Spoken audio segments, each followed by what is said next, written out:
The first thing I saw when I pulled into the driveway of my new house was stumps.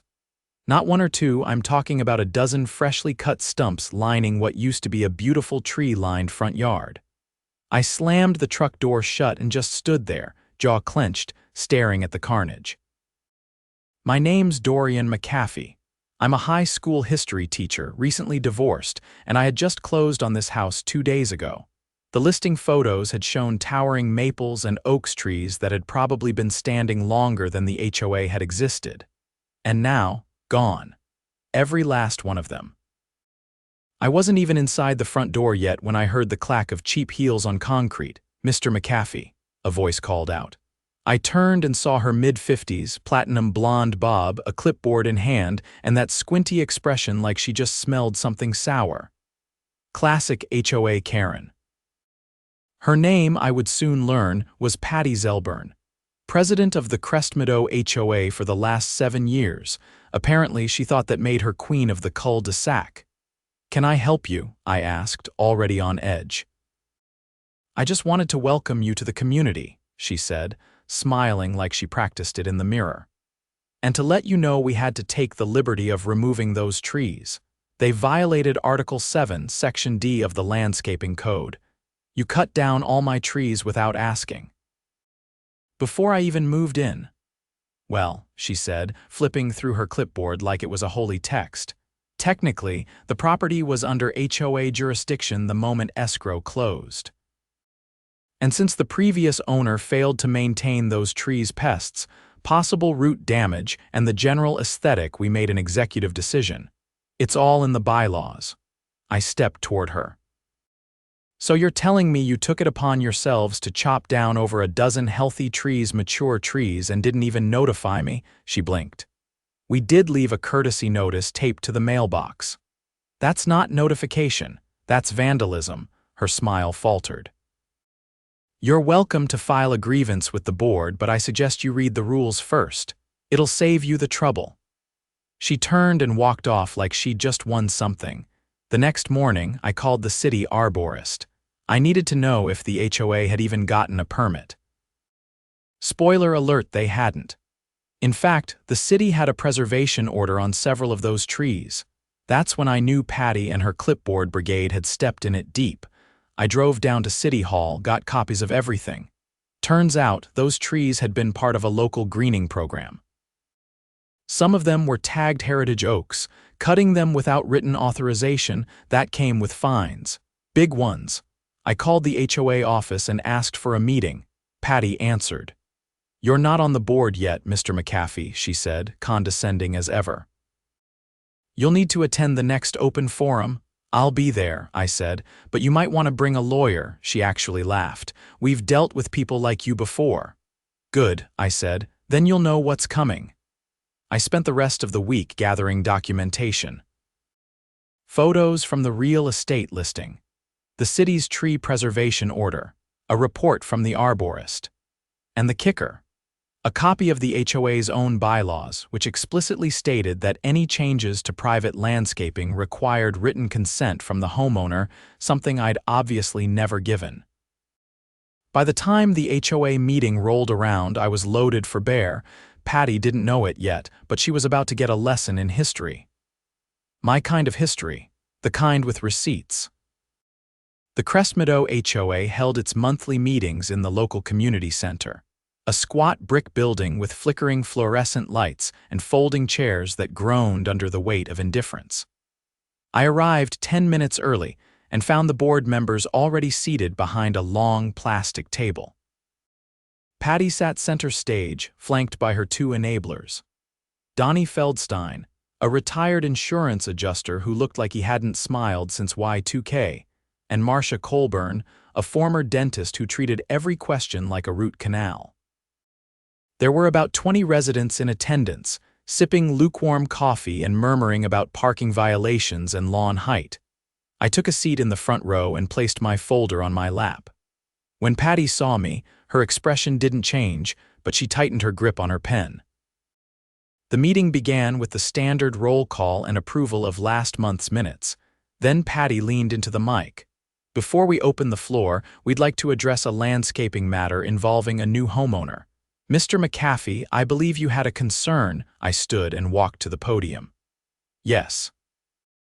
I want to know who authorized the removal of the trees at my property on East Willow Drive. We discussed that already, Patty said, tapping her notes. It was a board action taken in accordance with I'm not asking for your summary, I interrupted. I'm asking who signed the work order. That caused a slight stir. Donnie looked up from his papers. Marcia glanced at Patty, then away. There's no individual signature, Patty replied. It was a collective decision based on our landscaping committee's recommendations. I opened my folder and held up a document. This is a permit requirement from the city for any removal of protected trees within municipal boundaries. It requires the homeowner's consent, a certified arborist's report, and an environmental impact assessment. You submitted none of those. That's not under HOA jurisdiction, Patty snapped. We have our own codes. No, I said, raising my voice just enough to cut her off. You're not above city law. These weren't just any trees. 5 of them were part of a county-funded urban canopy program. 2 were registered heritage oaks. You destroyed public assets and violated environmental statutes. Patty opened her mouth, but I kept going. I spoke with the city's urban forestry department. They're pursuing civil penalties. I'm also filing a formal complaint with the district attorney's office for unlawful property damage and environmental violation. You cut down over $50,000 worth of trees. That's felony-level damage. The room went quiet. Someone coughed. A man in the back slowly crossed his arms. This is ridiculous, Patty said, leaning on the table.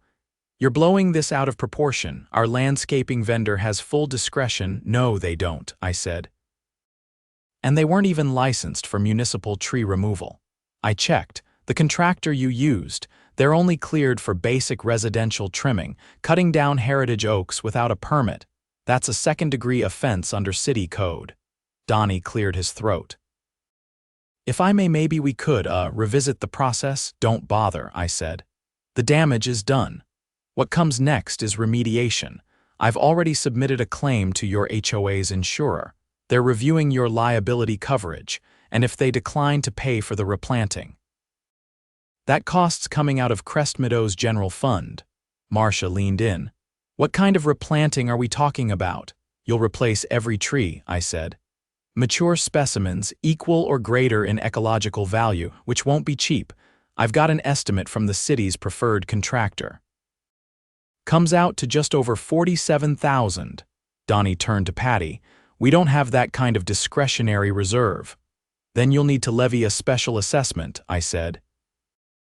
Or maybe explain to your residents why their dues are going up because you decided to play park ranger. A woman in the second row raised her hand. Wait, you mean our fees are going up because they chopped down his trees? Correct, I said. Unless they find another way to pay for it. Patty's voice was thin. You're not even willing to negotiate. No, I said, because you didn't make a mistake. You trespassed. You destroyed protected property. And you tried to bury it under a fake interpretation of your own rules. Another resident stood up. He had a veteran's ball cap and a voice like gravel. I want to motion a vote of no confidence in the board, effective immediately. Patty's face went pale. You can't do that without a petition. The man turned to the crowd. Then let's start one. Half the room stood. People pulled out their phones. Others began whispering to neighbors. Someone handed me a notepad so I could write down the arborist's contact info. Momentum shifted like a tidal wave. Patty tried to regain control. This meeting is out of order. No, said the man with the cap. This board is out of order. He pointed at me. That man just moved in and he's already done more due diligence than you people have in years. The meeting dissolved into a storm of voices. I stepped away from the podium and packed up my folder. As I walked toward the door, I overheard someone whispering about a recall election. Another said they were going to check their own property lines for violations. Outside, the air was crisp and smelled faintly of pine from a neighbor's yard. I got into my truck, but I didn't drive off right away. I sat there, watching as more residents trickled out. some of them deep in conversation, others shaking their heads. The next morning, a city official showed up at my property with a clipboard and a camera. She took photos of the stumps, marked the soil with flag tape, and confirmed that charges would be filed against the HOA for non-compliance with municipal environmental codes. She also handed me a document stating that the city would be pursuing reimbursement for the destroyed trees through civil court. Later that week, the HOA's insurance provider contacted me. After reviewing the documents I'd submitted, they concluded that the board had acted outside the scope of their authority. The claim was denied. That left the HOA directly liable. Word spread fast. Residents began asking for financial disclosures. They wanted to know how their dues had been spent, how long Patty and her cronies had been making executive decisions without oversight. A recall petition circulated, and within days, over 60% of homeowners had signed it. Marcia resigned first. She sent a terse email citing personal health reasons. Donnie followed 2 days later. His statement was barely 2 sentences. Patty, though she dug in, refusing to step down, claiming she was being targeted by a small group of discontents. But the damage was irreversible. The city's legal team filed a lien against the HOA's reserve account, freezing over $35,000 until restitution could be arranged. The landscaping committee was dissolved. Residents demanded a full audit. A month later, the HOA board was replaced by an interim committee made up of volunteers from the neighborhood. The first thing they did was approve the replanting plan I submitted. The city's contractor came in and planted 15 mature trees, maples, dogwoods, and 2 young oaks. The front yard looked different now, not quite the same as before, but alive again. And this time, protected under both city law and community promise. I didn't run for the new board, I didn't have to. The neighborhood had woken up. Sometimes, the best way to plant roots is to make sure no one can rip them out again. The replanting was halfway done when the unmarked sedan pulled into my driveway. I was crouched near one of the new dogwoods, checking the mulch ring. The contractors had followed the city's specs down to the inch. The replacement trees were thriving, but this wasn't about landscaping anymore. Not if the man stepping out of the car was who I thought he was. He was tall, late 40s, wearing a charcoal blazer over a plain blue button-up. He had that unmistakable gait, deliberate but not nervous. He glanced at the house, then at me. "You Dorian McCaffey?" he asked. "Yeah," I said, brushing dirt off my hands. "You with the city?" "No, sir," he said, reaching into his pocket and flipping open a leather badge wallet. "Detective Rivas." "Property Crimes Division?" I stood fully upright. "Guess this just got more serious." Rivas nodded and stepped closer, scanning the row of new trees. "We've been looped in by the Parks Department and the County Environmental Office. They flagged the unauthorized removal when your complaint came through. Normally, these things get handled civilly. But the contractor your HOA used, he's already under investigation for falsifying permits on another job." I raised an eyebrow. "So you're saying this goes beyond HOA stupidity?" "Looks that way." He pulled out a small notepad. "You mind if I ask a few questions?" "Go ahead," I said. He flipped a page. "Did you ever receive a written notice from the HOA stating their intent to remove the trees?" "No." "I only found a weather-warped flyer duct taped to the mailbox the day after it happened. Any record of communication from the board, email, certified mail, anything at all?" "Nothing. They didn't even try to call." Rivas nodded slowly. "And the property officially transferred to your name 2 days before the removal?" "That's right." "And you didn't authorize any landscaping or maintenance work?" "Of course not." He jotted down a few notes. "The contractor's name is Bryce Denner." "Ring a bell?" "No, but I can check my security footage. I had a camera up in the window, caught the trucks coming in." His brow lifted slightly. "You've got footage, clear as day, license plates, company name, timestamps." "I'll need a copy," he said. That could be the nail in the coffin. I led him inside and pulled the footage off my hard drive. While it transferred to his flash drive, Rivas scanned the HOA's Declaration of Covenants from the folder I had sitting on the dining table. "These bylaws are vague," he muttered. "Typical. Gives them enough wiggle room to bully people who won't push back. But this," he pointed to the time-stamped footage now loading on his laptop, "this is trespassing. And if they knew they didn't have a valid permit, that's criminal mischief." Combined with the contractor's history, it's starting to look like conspiracy to commit property damage. I leaned against the counter, arms crossed. "So what happens now?" He closed the laptop. "We'll file charges against the contractor first. That's the low-hanging fruit. But if we can prove the board knew they weren't allowed to proceed and did it anyway, that's where things get interesting."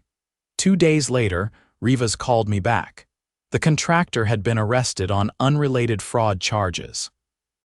During questioning, he admitted that he'd been hired under the table, no paperwork, no signatures, just cash. I wasn't surprised. The new interim board, still barely a month into their roles, called an emergency meeting. Not in the community center this time. This one was held at the public library, with a volunteer from the city council acting as moderator.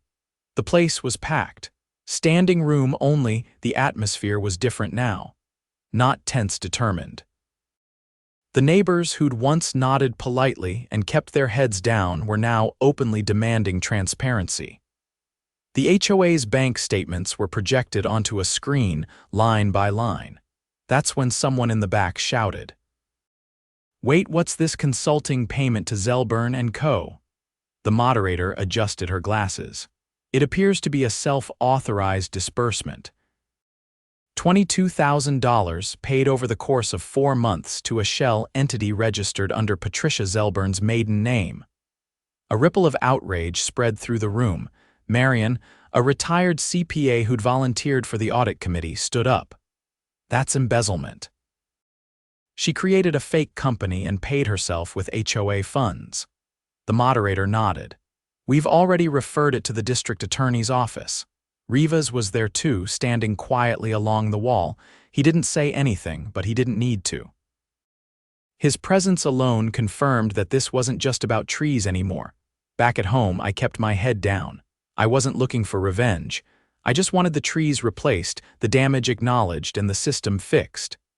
But sometimes pulling one thread unravels the whole sweater. A week later, I was called to testify before a grand jury.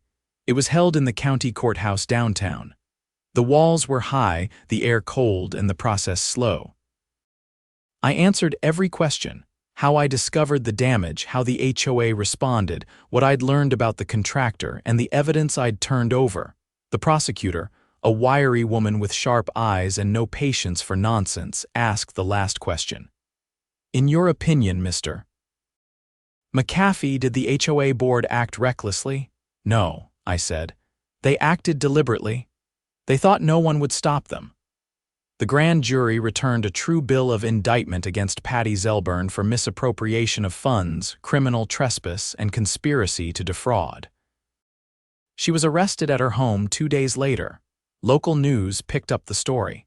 The headline ran, "HOA president indicted in tree removal scandal." Crestmeadow changed after that. The new board passed a motion limiting discretionary authority. All financial decisions now required triple signature authorization. Landscaping vendors had to be licensed, bonded, and approved by a community vote.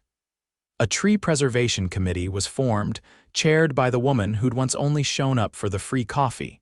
The best part: the city awarded Crestmeadow a grant to help restore its green space, partly due to the publicity.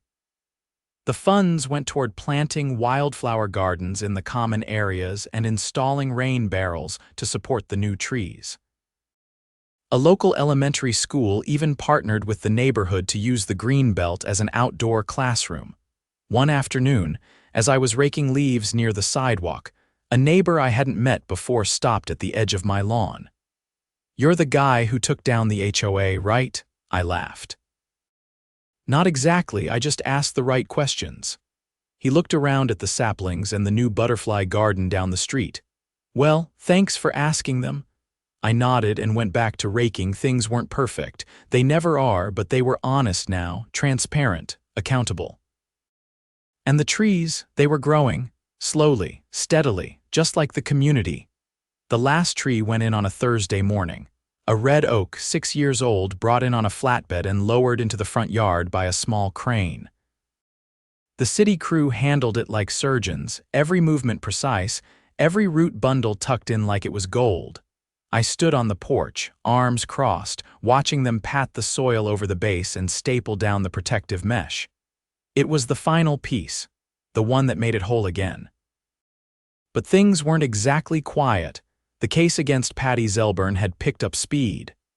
After her indictment, the prosecutor's office had begun combing through her financial records. What they uncovered wasn't just embezzlement, it was tax fraud.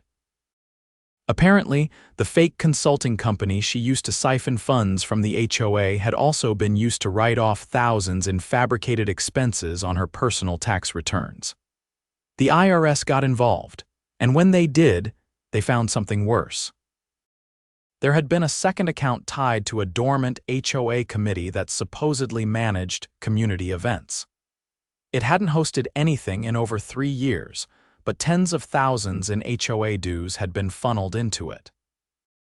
The account had been quietly drained month by month, using debit cards issued to board members. One of them was still in Patty's name. The other was traced to her nephew, who didn't even live in the neighborhood. Detective Rivas returned to my house the day after the IRS filed charges.